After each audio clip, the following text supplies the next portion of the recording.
Okay, I hope everyone's had a good Sunday ride. This is our Sunday ride. We went out and did the river loop.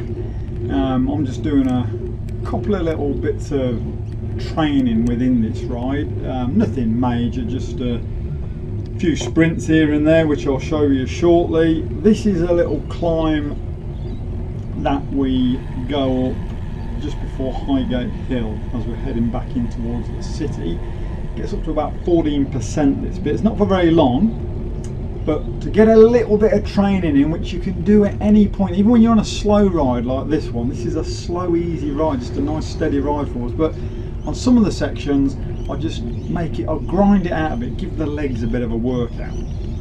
And this gets up to about 14% or something. And I'm in a right low gear, and I'm grinding away up this. So down to what is it, 50 cadence? Just a slow grind up. You don't always have to spin up, you know. Sometimes it's good to grind up, wake up them muscles. The only way you are going to get stronger and faster up them hills, look at that, 44 cadence. The only way you'll get stronger and faster is by igniting those muscles, liven them up, get them used to this, and then you can incorporate a bit more spin, you know.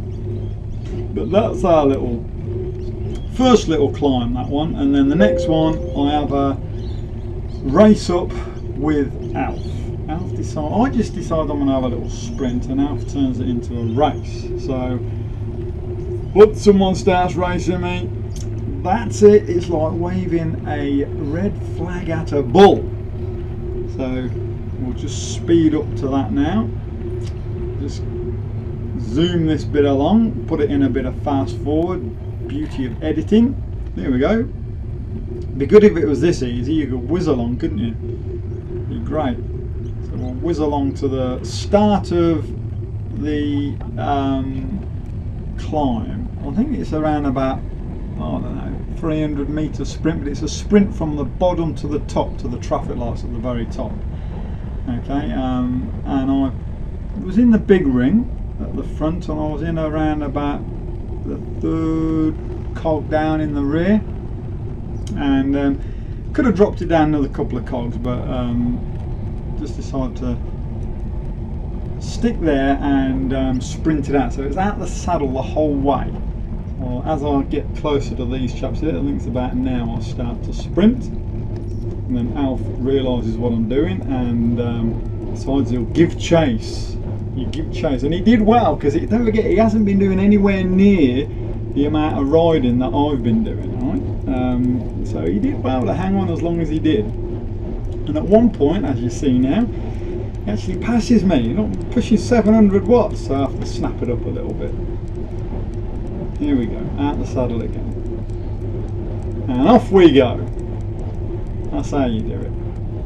Once you get someone trying to overtake you on a sprint like that, you've just got to put your foot down. But sorry, Alf, mate, you have to do a little bit more work before you're going to beat me up there. You're going to have to get on that indoor trainer a bit, chap, and sweat it out. So there's a little Highgate Hill sprint, and what I did as well with this, I incorporated a few other sprints along the way, as you'll see in a minute. And just push them, you know, just push the watts a bit, just kept ignited. So this was maybe only a couple of minutes after that hill sprint. This next one, just going to start it now, bang it up to about 900 watts here. So well and truly put my foot down.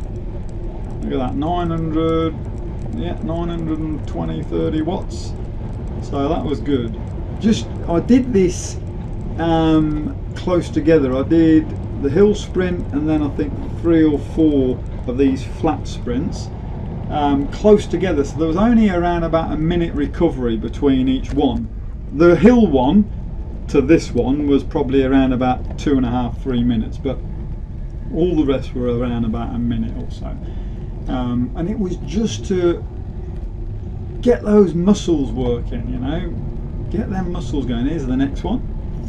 Just make sure we go around the runners first, don't want to knock anyone over doing 50 k's an hour, and take off again. Put this one to around 600 watts. Legs start to get tired. Once you do this a few times, you know, within a few minutes of each other, a minute or so, your legs start to fatigue pretty quickly. But it's good though, this is good. This is how you're going to get stronger, people. You're not going to get stronger sat on your derriere, let's be honest. It ain't going to happen. It just ain't going to happen. So I'll slow it down now, just go around these guys, and then I'll start the next one, I think around about 30 seconds after that last one. You see, so you can do some training out on these rides, even when you're having an easy ride. You can get a little bit of training in there. Every little bit helps. Every little bit helps.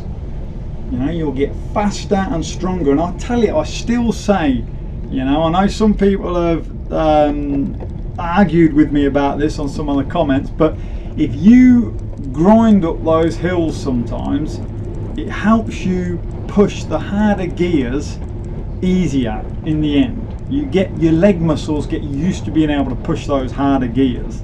You know, you end up being able to start to spin them a little bit more. And at the end of the day, if you're pushing the smaller gears at the rear up the hills, you're going to go up them faster. I don't mean right down to the very bottom cog, but instead of sitting in the 28 all the time, drop it down 2 or 3.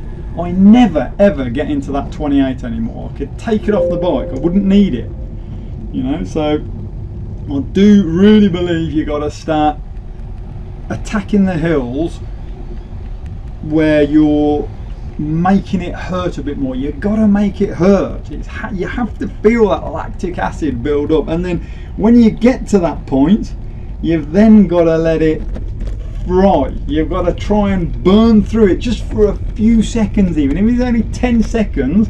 Once the lactic acid starts to build in your legs, even if you keep it going for just 10 or 15 seconds, your muscles will start to get used to that, and then you'll be able to improve that lactic threshold for definite. But you've got to feel the burn. If you're not feeling the burn, it ain't happening. It just ain't happening, people. I'm telling you now, it's got to hurt. If you want to get better, it's got to hurt. End of story. This is just bombing along South Bank now. There's the big wheel. The city is on the left side there, it's Brisbane City. And this is just coming through South Bank. Just whizzing this up to fast forward, and then we're take you into our little coffee shop. This is where this is a new one actually. We normally go into the garage across the road, or Sweetopia, but on this particular one we decided we'd give the one across the road a go. They are brewing Merlot at the one across the road, so we decided we'd give that a go. I'll just hang around here for a second and wait for the boys to catch up. Here they come round the corner, and then down into our coffee shop. I have one last sprint along here, and the weather turned out nice. It was raining to start with, although I said yesterday on my last video that it was going to be sunny today. It was actually raining. About 10 minutes after we started the ride, it started to spit, not heavy, but it ended up being a nice day anyway. So here's my last little sprint coming up. Again, I didn't go mad, I just put the foot down, thought let the last little one hurt, knock it up to about 400 watts, 500 watts even, and just ground it out again. Nothing major, it's only what, about 60 RPM, and just fatigue those muscles. You know, I'm going to start getting back into my training. Start getting into the training. So here's our normal coffee shop, is the one on the left there where you see those guys. But today, that's the garage on the left in Sweetopia. But today we're going to that one there across the road. So it's really good. It sounds like a blooming tractor, my bike, with this microphone. So anyway, my shout. In for a coffee. We ended up having 2 coffees. We're starting to get pretty crazy with this, you know. We're having 2 coffees at the end of each ride. This is getting bad. We've got to get out of holiday mode and get back into training mode. But that's it. Any questions or comments, you can post them down below.